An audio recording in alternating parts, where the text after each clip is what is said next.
So Raytheon, the weapons manufacturer, right?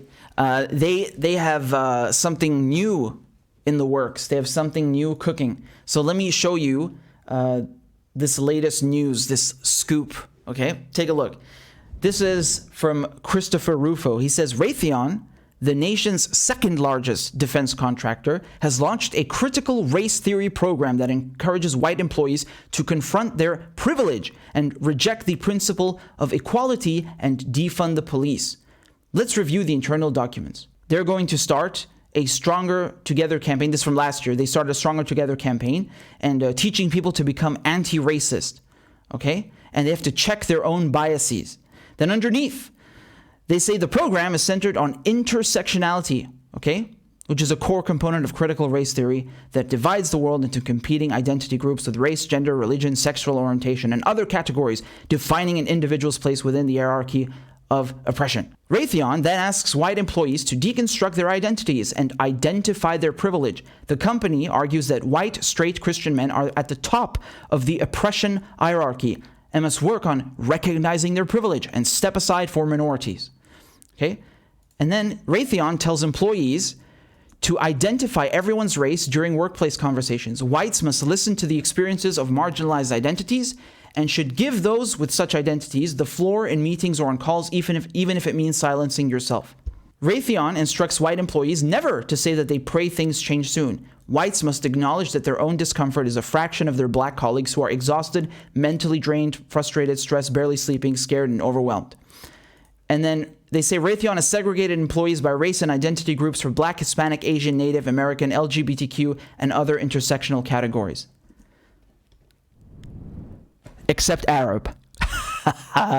You remember when I was talking with Glenn last time he was on the show, how they do this stuff in liberal circles, and, you know, this is the whole new woke culture. Like they want to pretend that they, you know, support minorities and, you know, they promote intersectionality and diversity, but never Arabs, right? You'll never have anything to do with Arabs, even in the government, right? Like Joe Biden, what did he do? He has the first black head of the Pentagon, right? So Lloyd Austin, who incidentally, guess where he worked?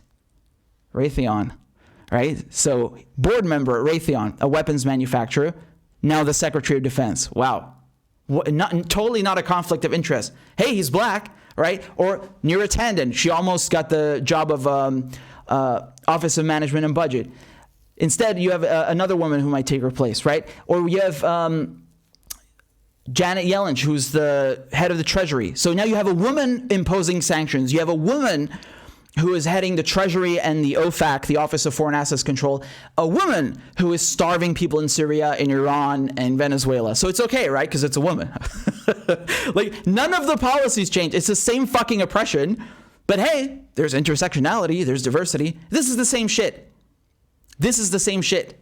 You know, if Raytheon is instructing its employees to listen to the grievances or you know, bad experiences of others, why don't they listen to the people on the receiving end of the fucking weapons that they make? Raytheon literally exists to murder non-whites all over the planet. That's all they fucking do. This is a company that literally makes weapons to kill non-whites all over the fucking globe. Everywhere. And now they're coming here and talking about privilege and fucking intersectionality. Why don't you shut down your company and pay damages and reparations to all the victims of your bombs if you care about fucking grievances and your privilege, you sacks of shit, you fucking diarrhea assholes? You literally make money murdering, bombing, killing, maiming people. And most of them are not fucking white. So if you care so fucking much about racism and privilege, why don't you stop making fucking weapons that kill people who are unprivileged and who are not white and who live on the receiving end of imperialism? You pieces of shit.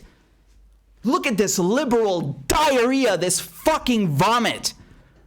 This is their idea of anti-racism? Oh yeah, we're going to continue imperialism. We're going to continue manufacturing fucking missiles and bombs to murder people across the world, but we're going to do it in a work-friendly manner. Get the fuck out of my face with this diarrhea. Seriously. This is literally what I was talking about. Do you remember this t-shirt? Uncle Joe's Rainbow Coalition Death Cult. That wasn't satire. This is what they're doing. This is what they're doing. They think that if they pretend, they're not even actually, it's just an act. They pretend to care about minorities, right? LGBTQ, African American, Latino, whatever. They can excuse their imperialism. They can excuse their oppression and their exploitation and killing of non-whites and other marginalized groups everywhere, right?